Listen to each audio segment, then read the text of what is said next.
여러분 안녕하십니까? 금융 일반 국민경제와 금융에 대해서 학습해 보도록 하겠습니다. 금융과 경제 주체. 오늘 학습해야 할 목표는 경제활동의 개념 그리고 금융에 대해서 설명할 수 있어야겠고요.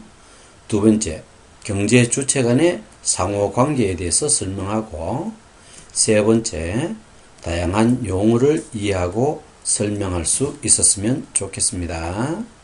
금융과 경제활동에서 경제활동의 뜻은 무엇이냐? 재화나 서비스를 생산하고 만들고 또 분배하고 소비하는 과정을 우리는 경제활동이라고 합니다. 금융은 무엇이냐? 자금을 융통해 주는 것을 금융이라 하죠. 이렇게 자금을 융통해 줌으로써 경제활동을 돕는 역할을 하는 것입니다.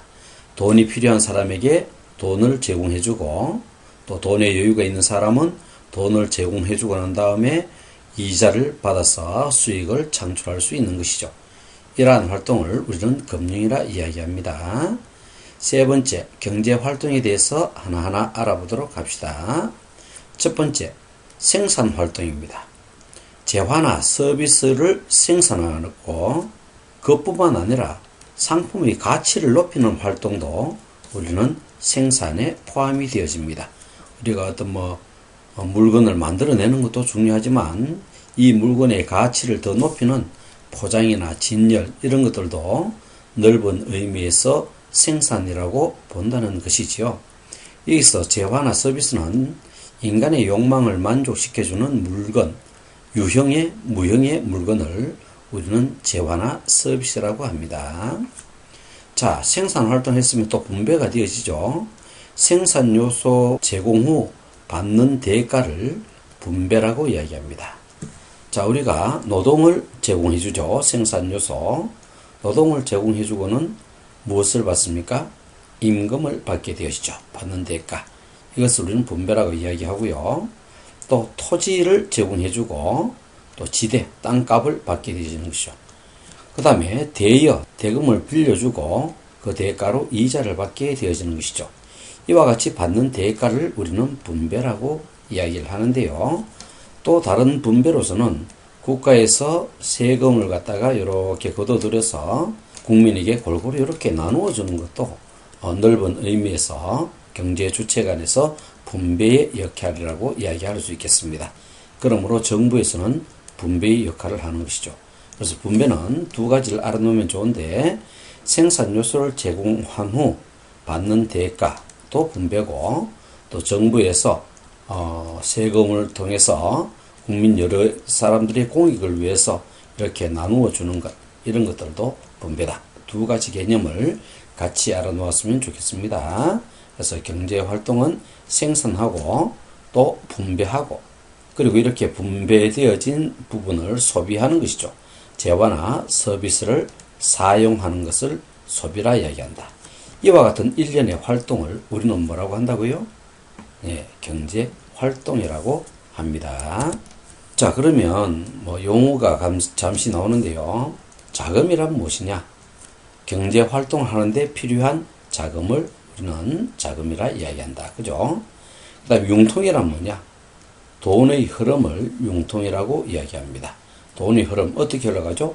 돈을 빌려주고 또 빌리고 이런 걸 통해서 계속 돈이 순환하게 되어지죠.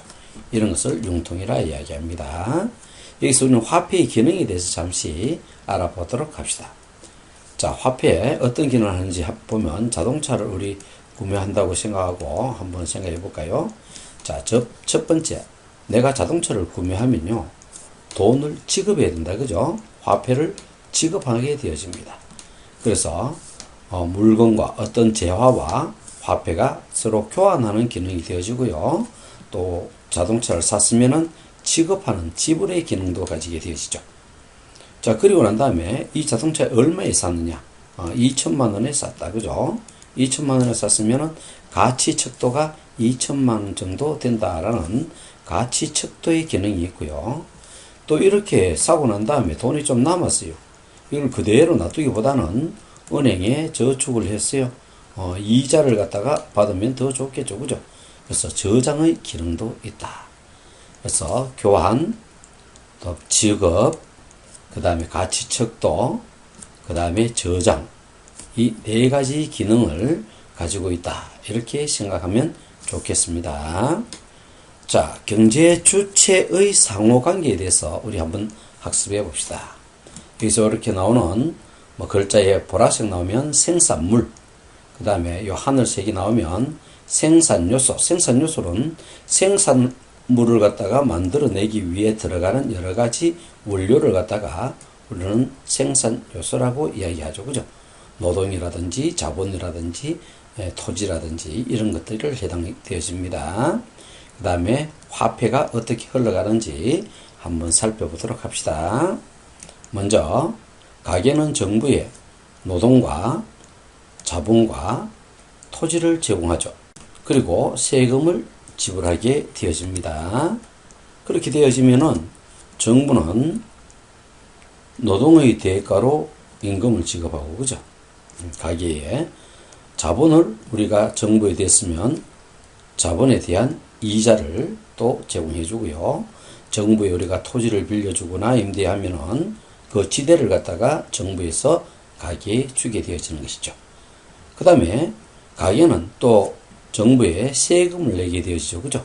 세금을 내게 되어지면 이 세금을 정부에서는 거두어들어서 공공재를 설립을 하죠. 그러면 공원이라든지 또는 도로라든지 이런 걸 건축함으로써 이 가게라든지 이런 사람들이 활용하게 되어지는 것이죠. 그죠? 이 세금을 통해서 이와 같은 관계가 서로 이루어집니다.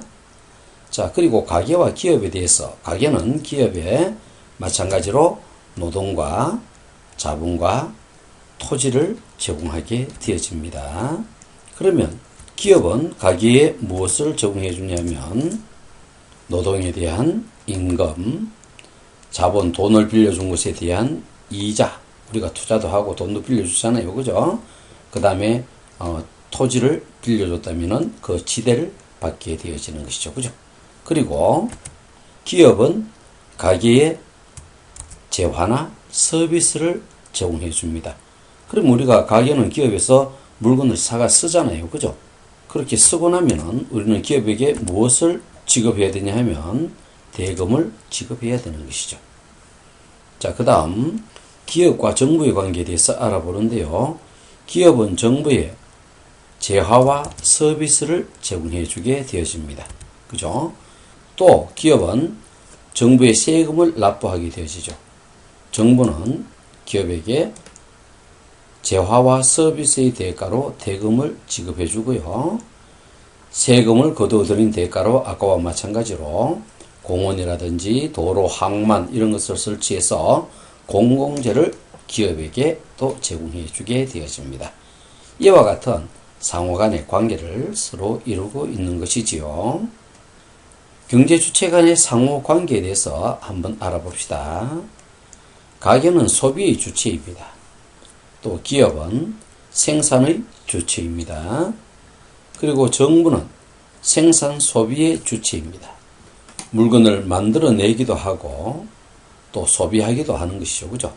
그리고 중요한 것은 분배의 역할도 있다라는 것 아까 잠시 말씀드렸습니다. 자, 그러면 가계와 기업 간의 거래가 이루어지는 것을 우리는 민간경제라고 이야기합니다. 공공을 위한 경제, 거래가 아니죠. 그죠? 그래서 민간경제, 또 개인적으로 한 데 있어 사경제라고 이야기합니다. 그런데 정부와 이렇게 가계와 이렇게 거래가 이루어졌다면요. 이는 우리가 국가경제, 공경제라고 이야기를 하게 되어집니다. 자, 그리고 이제 전체적으로 이루어지는 거래를 우리는 국민경제라고 하는데요. 한 국가 내에서 이루어지는 경제를 이야기하는 것이죠. 그래서 외부에는 거래가 되지 않기 때문에 폐쇄, 닫혀진, 국내에 닫혀진 경제다 해서 폐쇄 경제라고도 이야기합니다. 자, 그러면 네 번째 경제 주체로는 외국이 있는데요. 외국과는 우리가 수출, 수입을 통해서 우리가 수출했으면 대금이 들어올 것이고 수입을 했으면 대금이 이렇게 외국으로 나가게 되겠죠. 그죠? 그래서 이걸 갖다 우리는 국제 수지의 균형을 맞추는 것이다. 외국과 우리 국민 경제의 역할은 바로 뭐냐면은 국제 수지의 균형을 맞추는 것이죠. 그죠? 그 역할이. 그래서 수입과 지출의 균형을 맞추는 것이다. 그래서 우리는 여기서 경제 주체 네 가지, 정부, 가계, 기업, 그 다음에 외국에 대해서 알고 그 상호관계, 아까 앞부분에서 우리 이야기했다. 그죠? 상호관계에 대해서 잘 알아놓았으면 좋겠습니다. 자, 그리고 이제 이와 같이 국민 경제와 외국과의 거래를 통틀어서 우리는 국가 경제라고 하고 서로 개방되어졌다. 한 나라에서만 이루어지는 거래가 아니다. 개방되어졌다 해서 개방 경제라고 이야기한답니다. 자, 이제 경제 주체의 역할과 지향점에 대해서 한번 알아보겠습니다. 경제 주체의 가계는 소비의 주체가 되어지고요. 지향점은 무엇인가 하면 효용의 극대화가 되어집니다. 만족감을 얻기 위한 것이죠. 가게에서 물건을 만들어서 이익을 보고자 하는 것은 아니잖아요. 여러분들 돈 벌기 위해서 가정을 꾸립니까? 그건 아니잖아요. 그래서 벌어들인 소득으로 최대한의 효용을 극대화시키는 것을 우리는 가계의 지향점이 되어진다. 자, 기업은 생산의 주체가 되어집니다. 그죠? 그래서 이익을 추구하고 이 이익으로 더 많은 또 생산물을 만들어내서 기업이 성장해 나가는 것이 바로 기업의 목적이죠. 생산의 주체가 되어지고 그 지향점은 이윤을 극대화하는 것이 되어진다. 정부는 생산과 소비의 주체가 되어진다. 그죠? 이익이 남지 않는 물건들은 사기업에서 만들려 하지 않죠. 그런 것들은 정부에서 투자를 해서 생산을 만들어서 국민들에게 필요한 것을 이렇게 제공을 해줍니다. 그리고 국가에서도 일반 기업이라든지 만들어낸 국내에서 만들어진 생산품을 구매해서 필요한 부분을 사용하게 되어지죠. 그죠? 그래서 생산도 하고 또 소비도 하는 생산과 소비의 주체이면서 그 목적은, 즉 지향점은 공익을 극대화하는 것이 되어진다. 모두의 이익을 공익이라 이야기하죠. 국민 모두의 이익을 극대화시키는 것이다. 자, 경제주체의 네 번째 외국은 국제 수지균형이죠. 그죠?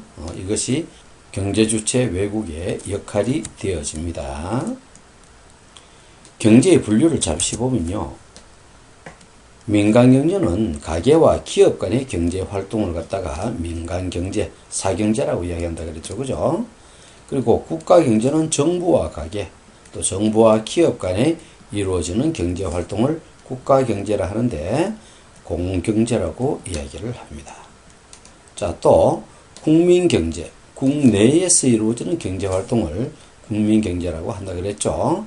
그래서 이 부분은 폐쇄경제라고도 합니다. 그리고 국제경제는 국가와 국가 간에 이루어지는 경제죠. 그래서 국가와 국가 간에 이루어지는 경제활동을 국제경제라 하고 우리 한 나라에서 이루어지는 것이 아니라 다른 국가와 이루어진다 해서 개방경제라고 얘기를 합니다. 생산의 3요소는 노동, 사람이 있어야 되죠. 그죠? 이러려면 무엇을 만들어내려면 그죠? 그 다음에 자본이 있어야 되죠. 뭐 씨앗이라도 하나 있어야지 땅이 심게 되어집니다. 이 씨앗이 바로 뭐냐면 자본이죠. 그죠? 자본이 있어야 되어집니다. 그리고 이 씨앗을 어디에 뿌리게 되어집니까? 토지에 뿌리게 되어지죠. 토지에 뿌리게 되어집니다.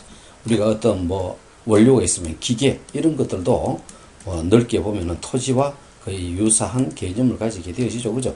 그래서 이 씨앗을 토지에 뿌려야 된다. 그래서 생산하려면은 사람이 있어야 되고 땅에 심을 씨앗이 있어야 되고 이게 자본이고 그 다음에 토지가 있어야 된다. 이것이 생산의 3요소이고요. 생산을 가장 효율적으로 하기 위해서는 경영기법이 필요하다. 그래서 우리는 경영을 포함시켜서 생산의 4요소라고도 이야기한답니다. 자, 용어 다시 나왔네요. 생산물이란 뭐냐? 생산요소, 여기 나오죠. 생산요소, 노동, 자본, 토지 이런 것들을 투입해서 얻어낸 생산물, 즉 우리가 뭐 종이라든지 또는 뭐 플라스틱이라든지 또 노동력이라든지 이런 걸 넣어서 뭘 만들죠? 노트를 갖다가 이렇게 만들어내죠. 그죠? 이런 것들은 우리가 생산 요소라고 이야기하고요. 이렇게 만들어진 결과물을 우리는 생산물이라고 이야기를 할 수 있겠죠. 자, 공공재. 정부가 국민에 제공하는 공적인 재화. 이런 부분을 우리는 공공재라고 이야기를 합니다. 도로, 공원, 국방, 치안 이런 것들은 모두 다 공공재가 되어집니다. 내수시장, 안에서 수요가 일어나는 시장, 국내에서 이루어지는 시장을 우리는 내수시장이라고 이야기하는데요. 인구가 너무 적으면은 우리가 생산을 갖다가 생산량이 인구수보다 더 많을 경우에는 국내에서 다 수요를 모아줘. 국내에서 수요하는 것이 내수라고 이야기했잖아요. 그죠? 내수가 부족할 때는 생산량이 더 많다. 즉 공급량이 더 많다 할 때는 어떻게 되어지죠? 어쩔 수 없이 이 물건을 외부에 팔아야 됩니다. 국제 경제가 되어지는 것이죠. 그죠? 이걸 갖다 우리는 뭐라 해야 되냐면 무역이라고 우리 이야기하죠. 그래서 무역 의존도가 높게 되어집니다. 국민의 인구수가 줄어들게 되면 내수를 할 수 없게 되어지고 결국은 무역을 통해서 수익을 창출해야 되어서 해외 의존도가 높아지게 되어진답니다. 자, 내수시장, 국내에서 이루어지는 시장입니다. 금융과 화폐의 흐름에 대해서 잠시 보면 금융은 자금을 융통해서 자금을 조달하게 하는 것이죠. 그래서 가계소득, 재정활동 등을 원활하게 할 수 있게 하는 것이 바로 금융입니다. 그래서 경제활동에서 일어나는 화폐의 흐름을 통틀어서 우리는 금융이다. 이렇게 생각하면 되겠습니다. 그러면 경제 주체별로 화폐 흐름이 어떤 것들이 이루어지는지 우리 앞에 설명했지만 다시 한번 복습하고 마치도록 합시다. 경제 주체 가계는 소득을 얻게 되어지고요. 또 이 소득으로 세금을 내고요. 얻어진 소득으로 소비도 하고 남는 돈은 저축을 하게 되어지죠. 자, 기업은 어떻게 되어지냐면 기업은 물건을 팔아서 수익을 얻게 되어지고요. 또 원재료를 구입하게 되어집니다. 그죠? 자, 수익이 얻으면 세금을 내야 되고요. 또 사업에 필요한 자금을 계속 축적해 나가야 되죠. 이것들이 기업의 화폐 흐름이 되겠습니다. 정부를 한번 보겠습니다. 정부는 세금을 통해서 수입이 일어나고요. 또 소비를 하게 되어지고 필요한 정부 운영을 위한 소비가 되어지고요. 또 어떤 물건을 생산해내기 위한 비용도 지출하게 되어지겠죠. 그죠? 그 다음에 금융이나 채권 등을 통해서 자금을 조달하기도 한답니다. 국가 운영을 위해서. 우리가 이걸 다 외우기보다는 이해만 하면 되겠죠. 그죠? 자, 장시간 대단히 수고 많았습니다. 이상 마치도록 하겠습니다.